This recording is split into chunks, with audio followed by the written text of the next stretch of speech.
Pemirsa, petugas menggelar operasi justisi di sejumlah daerah untuk menekan laju penyebaran COVID-19. Tidak hanya di Jakarta, di Bogor, Jawa Barat, warga terjaring tidak mengenakan masker karena alasan bepergian dekat rumah. Sementara di Makassar, Sulawesi Selatan, pedagang pasar sentral terjaring razia masker.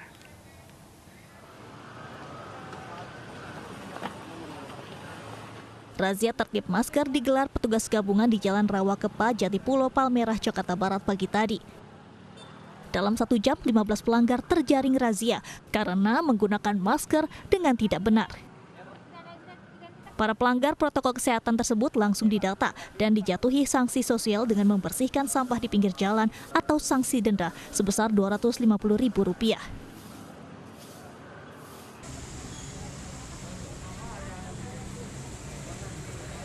Di Bogor, Jawa Barat, operasi justisi menjaring warga yang tidak memakai masker yang sedang melewati Jalan Pandu Raya Senin siang.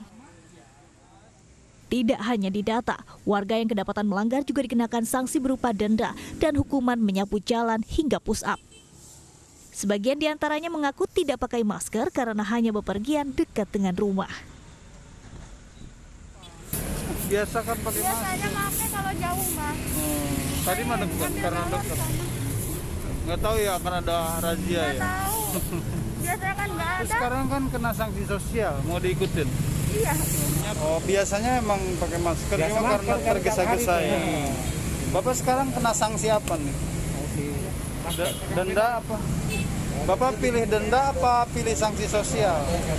Sanksi sosial apa kira-kira? Nyapu jalan atau push up atau apa? Push up-nya udah nggak kuat. Oh, jadi nyapu jalan dong? Ya, nggak apa-apa. Mereka juga menjalani sidang di tempat. Dalam 2 pekan terakhir, sebanyak 799 pelanggar protokol kesehatan dijaring petugas tim gabungan. Suasana serupa juga terlihat di kota Makassar, Sulawesi Selatan. Namun kali ini sasarannya tidak hanya warga, tetapi juga pedagang di pasar sentral yang berjualan tanpa memakai masker. Warga yang tidak memakai masker diberi pilihan untuk sanksi push up atau membayar denda sebesar Rp100.000. Dana yang disetorkan kemudian digunakan untuk membeli masker dan dibagikan lagi kepada warga yang kedapatan tidak menggunakan masker.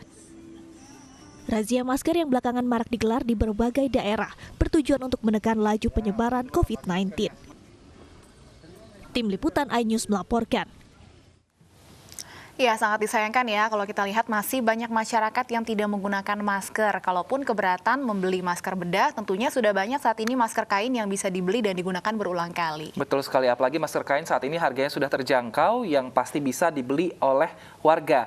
Nah, tapi juga ini warga harus berhati-hati dan juga harus waspada karena pemerintah sudah mengatakan bahwa masker scuba itu sudah dilarang. Nah, betul sekali. Berkaitan dengan ini juga, pemerintah berencana untuk menetapkan label standar nasional Indonesia atau SNI untuk masker kain yang beredar luas di masyarakat. Sejumlah panduan ketat mulai dari bahan baku hingga jenis kain menjadi acuan kualitas standar SNI.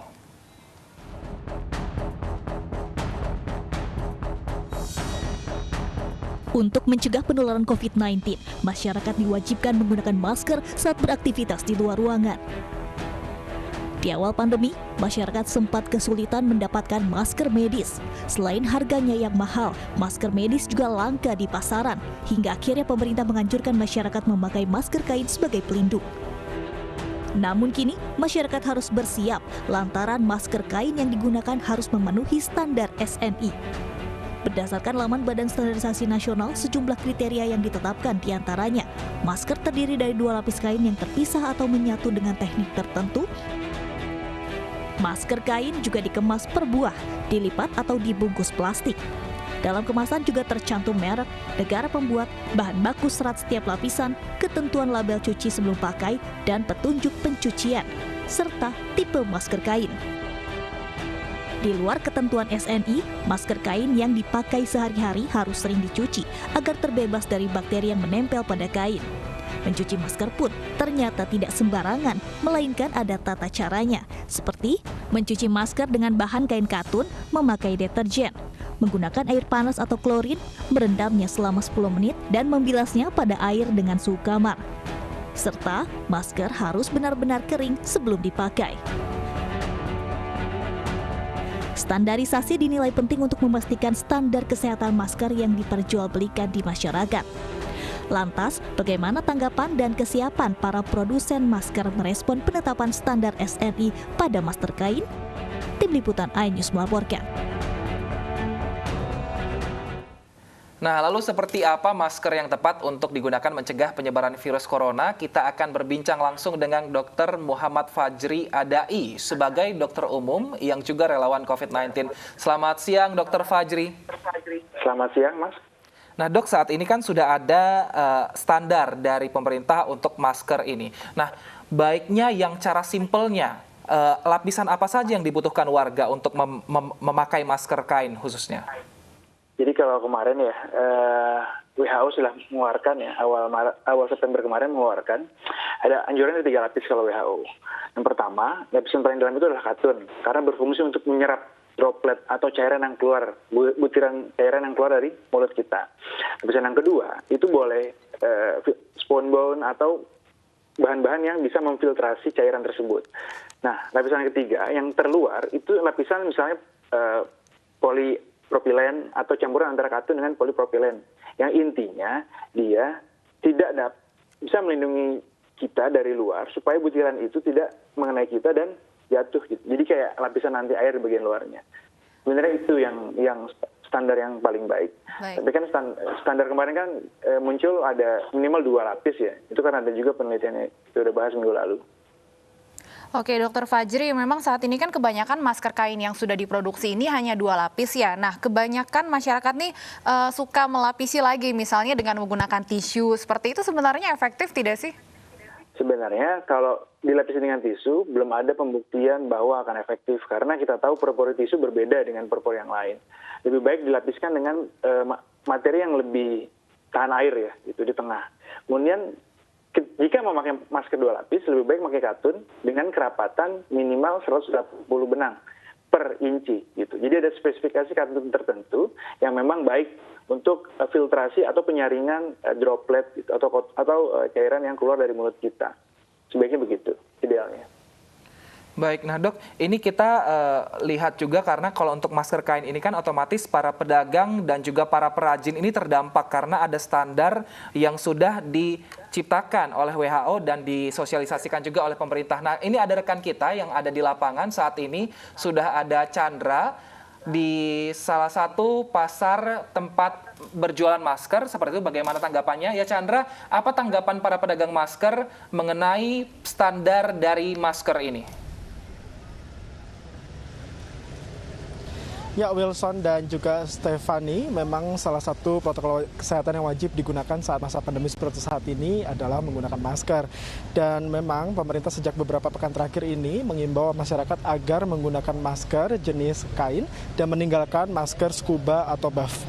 Dan memang kalau lihat dari segi efektivitasnya Wilson dan juga Stefani, masker scuba atau buff ini hanya mampu menangkal virus, bakteri ataupun debu sebesar 0 hingga 5% saja. Sehingga pemerintah melalui Badan Standar Nasional menerbitkan atau merilis SNI 8194/2020 untuk masker kain 2 lapis, karena memang saat ini di pasaran banyak ditemui masker kain yang dijual 1 lapis saja. Dan seperti yang terlihat di Pasar SMK Jakarta Barat tempat saya berdiri saat ini, memang pedagang masker banyak sekali yang menjual masker atau beralih menjual masker scuba ke masker kain sejak munculnya larangan atau imbauan dari pemerintah tersebut. Mayoritas pedagang di Pasar SMK Jakarta Barat ini menjual masker mereka secara grosiran, sehingga untuk 1 lusin masker mereka menjual dengan harga Rp20 hingga Rp35.000 saja tergantung dari jenis atau bahan masker tersebut. Dan dalam sehari mereka bisa meraup omset hingga Rp5 juta tergantung atau sesuai dengan permintaan masyarakat atau konsumen yang meningkat. Dan kali ini Wilson dan Stefani, saya sudah bersama dengan Ibu Narti, salah satu pedagang masker di Pasar SMK Jakarta Barat. Ya, Ibu Narti. Ya. Bagaimana penjualan masker atau scuba atau ini pasca larangan pemerintah ini? Selama ada larangan, penjualan scuba udah nggak jalan lagi. Jadi semua orang-orang nyarinya masker kain yang 2 ply. Ya. Oke Ibu, dalam sehari bisa menjual berapa banyak masker kain Ibu? Kalau untuk masker kain paling sehari 300 losin atau 400 losin. Kalau scuba bisa nyampe 500 losin per hari. Sejauh ini Bu, ada kesulitan nggak sih Bu dalam memperoleh atau menjual masker kain Ibu di pasaran? Iya, kalau masker kain susah, karena kan kalau masker kain harus dijahit dulu. Kalau scuba kan stoknya banyak, tinggal dicetak, udah jadi. Kalau kain kan harus dijahit. Lalu pendapat Ibu Narti sendiri nih Bu tentang masker SNI yang diterbitkan oleh pemerintah, seperti apa pendapat Ibu? Kalau pendapat saya berjualan apa yang kata pemerintah anjurkan. Kalau pemerintah menganjurkan SNI 2 ply, ya saya jualan yang 2 ply dan mengurangi penjualan sekuba. Ya, Wilson dan Stefani, baru saja kita dengarkan wawancara dengan Ibu Narti selaku penjual di Pasar SMK Jakarta Barat. Jadi memang selain penggunaan masker, kita juga tetap harus mematuhi protokol kesehatan lainnya seperti mencuci tangan dan menjaga jarak. Demikian Stefani dan Wilson. Baik, terima kasih Chandra Irawan atas laporannya dari Pasar SMK Jakarta Barat. Kita akan kembali berbincang bersama Dr. Fajri. Dr. Fajri, kalau melihat tadi ternyata sebenarnya banyak pedagang yang sudah tidak menjual masker scuba ya, karena sesuai dengan imbauan pemerintah. Sebenarnya perlu tidak sih sampai kemudian harus menetapkan label standar nasional Indonesia untuk masker kain, atau ya cukup melalui himbauan aja kepada para pedagang dan produsen masker kain?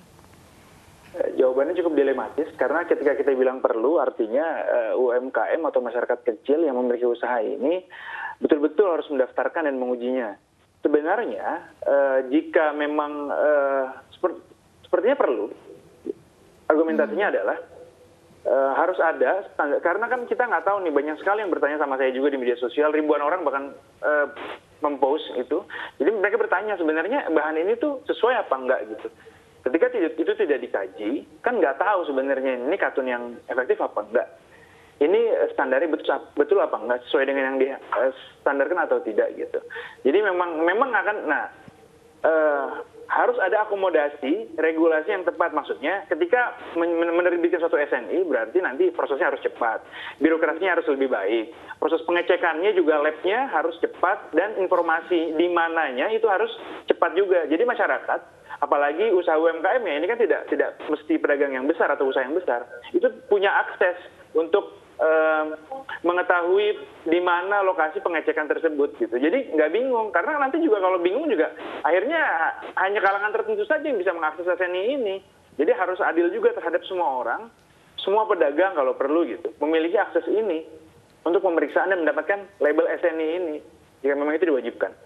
Nah, tapi kalau untuk kepada konsumen sendiri, kan kita nggak tahu nih Mas secara kasat mata apakah memang katun itu sudah memenuhi syarat yang dianjurkan pemerintah maupun WHO seperti itu. Ada nggak sih cara-cara secara yang simple seperti itu untuk memastikan masker kain ini layak, misalnya kayak nyemprot sesuatu gitu, kemudian kita lihat semprotannya tidak nembus masker gitu, Mas? Sebenarnya sih itu susah ya, karena ini penelitiannya yang pernah saya bacakan, jadi dari jurnal sains itu memang mereka juga agak rumit. Jadi pembuktiannya harus pakai laser, dilihat ada yang tembus apa enggak dan sebagainya. Jadi memang sebenarnya sulit. Ada orang melakukan penelitian sederhana yang ada lilin, ditiup, kenapa enggak. Tapi kan droplet yang halusnya itu kan tidak terlihat sebenarnya. Droplet yang harusnya tidak terbaca gitu. Jadi memang penelitian sederhananya sangat sulit. Makanya dibutuhkan standar dan lembaga resmi supaya masyarakat jadi aman. Begitu sih menurut saya. Baik, Dr. Fajri, kalau terkait dengan cara mencuci ya, masker kain terutama jenis kain katun, ini kan yang dianjurkan menggunakan deterjen, air panas atau klorin, direndam selama 10 menit dan dibilas dengan suhu kamar. Dari Dr. Fajri mungkin ada yang ingin ditambahkan atau saran untuk mencuci masker kain? Sudah cukup sebenarnya, tapi ditambah dengan disetrika. Jadi jika minimal 1 jam dijemur di sinar matahari, atau setelah itu ya disetrika hingga kering dan bersih, supaya juga kuman-kumannya ikut mati juga. Selain itu juga penggantiannya juga penting. Jadi ini kita ketika memakai masker itu jangan berlama-lama, minimal sebenarnya maksimal 4 jam. Tapi kalau misalnya tidak memungkinkan ya oke lah, setiap sehari itu harus diganti. Tapi idealnya setiap 4 jam itu diganti, atau basah, atau rusak, atau kotor, itu harus diganti. Makanya kalau kita seharian aktivitas di luar, sediakan masker 2 atau 3 gitu. Karena nanti dampaknya cukup panjang. Kenapa? Pernah ngeliat nggak orang pakai masker terus dalam mukanya ini berjerawat gitu? Itu karena memang pertama lembab. Jadi ada tata cara tertentu supaya kita tidak seperti itu. Makanya harus dicuci supaya kumannya tidak banyak di masker. Itu kan kita ngomong seharian, apalagi pekerjaannya harus banyak berbicara dan mengeluarkan cairan gitu.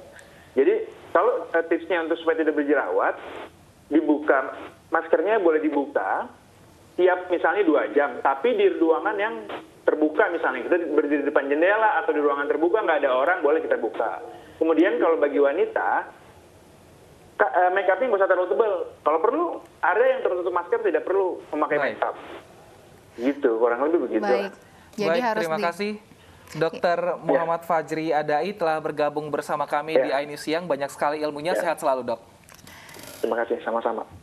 Pemirsa, data dari Satgas Penanganan COVID-19 dan BPS menyebutkan anak muda menjadi kelompok yang kerap mengabaikan protokol kesehatan. Mayoritas alasan masyarakat tak patuh adalah sanksi bagi pelanggar yang dinilai kurang tegas.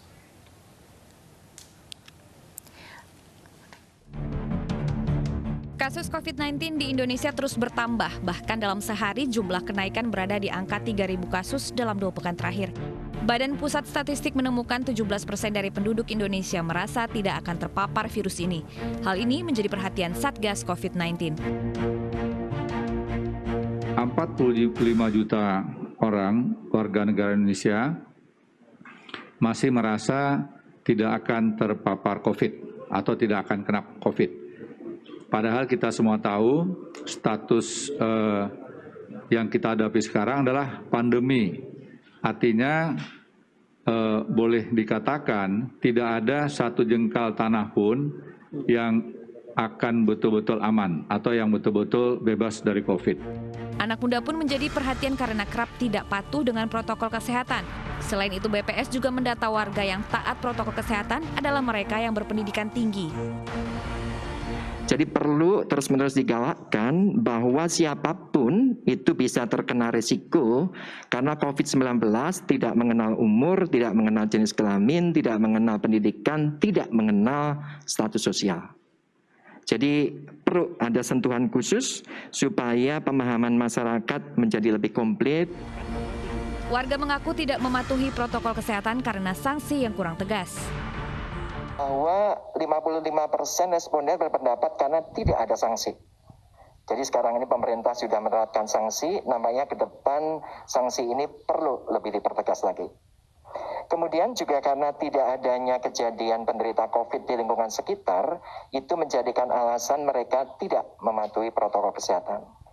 Kemudian yang ketiga, ada yang beralasan bahwa 33% tidak mengenakan protokol kesehatan karena itu mengganggu pekerjaannya. Satgas Penanganan COVID-19 akan mempertegas sanksi agar masyarakat patuh dengan protokol kesehatan dan mewaspadai penularan COVID-19. Per 28 September 2020 terdata kasus positif terdapat 278.722 orang dengan angka kesembuhan 206.870 orang, sementara angka kematian mencapai 10.473 orang. Tim Liputan iNews melaporkan. Polisi tangkap mantan Kepala Dinas Pendidikan Kabupaten Ngawi karena mengedarkan uang palsu. Informasi selengkapnya usai jeda berikut.